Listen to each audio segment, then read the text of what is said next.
Hi and welcome to Survival Australia. Today I thought I would do a review on the brand new Ruger Gunsite Scout Rifle chambered in .308 Winchester. Now this is the Australian version, not the American version. And I'm going to point out the pros and cons of this firearm. First of all, I just want to say that let's start from one and work our way forward, shall we? Okay, to start off, it comes with the grey and black laminated stock. Not a big fan of it. To me, it reminds me of just cheap laminated boat wood. The good side I would say to this stock is that it has very positive checkering both on the back and foregrip. Okay, it has the action is the M77 action. The difference between this one and the American version is this one, the Australian versions come in a bead blasted satin finish stainless, where the American ones just have your blued steel.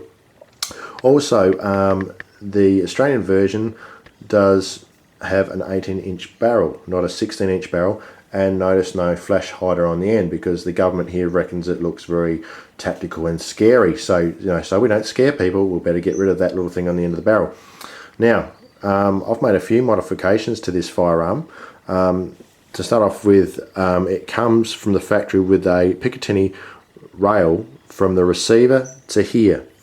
Now, on the rear, it still had the original Ruger mount. Now, this is both a good and dopey idea in the same sentence. Now, I'll explain why. Ruger, good for them, have their own system, because if you want to put a different scope on, you have to pay to have their product, which is good sales for them, good money making for them. Down idea is if you want to put something from a different firearm onto here, you can't.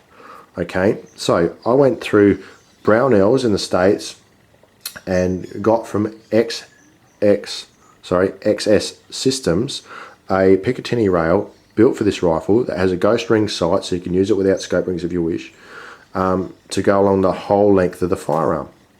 Now, this is great. I've mounted my Night Force 2.5 by 10 by 24 NXS Velocity 600 reticle scope to it, 30mm rings from LaRue Tactical, which are a quick dismount, disconnect levers on the side.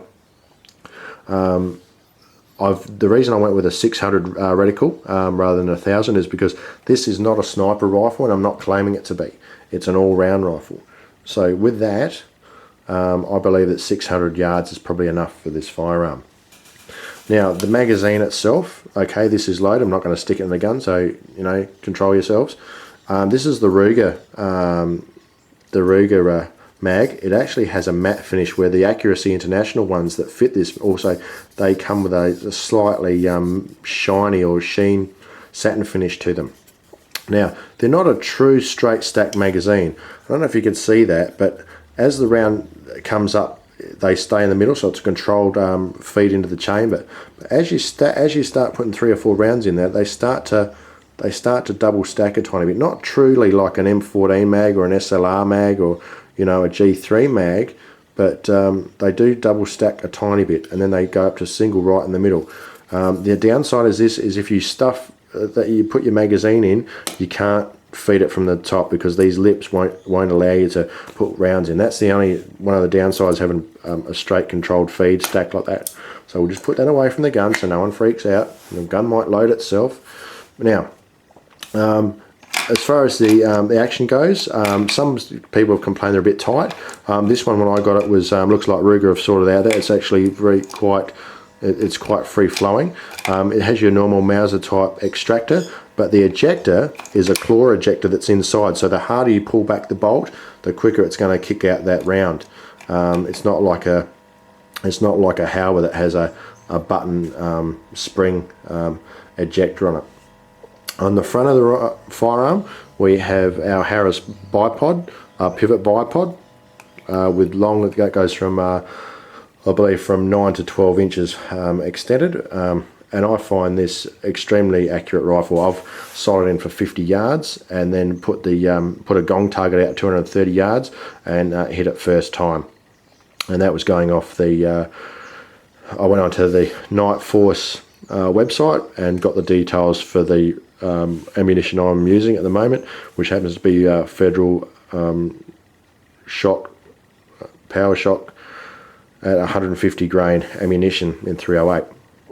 So very, very good firearm. I'm really happy with it. I may go to a gunsmith and see if I can't get the barrel taken back to 16 and a flash hider put on it just to make it look like the American model. But that's basically the difference. And also on this one, it hasn't got the Ruger Gunsite logo on the bottom of the stock there, like the American version. But other than that, it's a very popular gun. They're pretty much selling as fast as they hit the shelves here in Australia, even though it is a slightly bit longer. But this is the first centerfire Ruger I've owned, and it's also the first stainless steel rifle I've owned.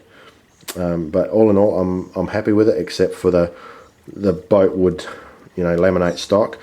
I believe the first company that comes out with an aftermarket pistol grip stock will sell them like hotcakes, and I believe it'll make it a true scout rifle when somebody does that. So I've already been in contact with ATI stocks in America and Choate stocks to just as a customer saying, maybe come out with something, and I'm sure they're looking into it because they'd be stupid if they didn't. But anyway, that's Survival Australia for another episode, and the next episode will be called Living the Dream, and we'll be out in the field actually shooting this puppy, and not shooting puppies, but actually shooting this rifle, and we'll get some practice in. All right, I'll see you again. Thanks for watching.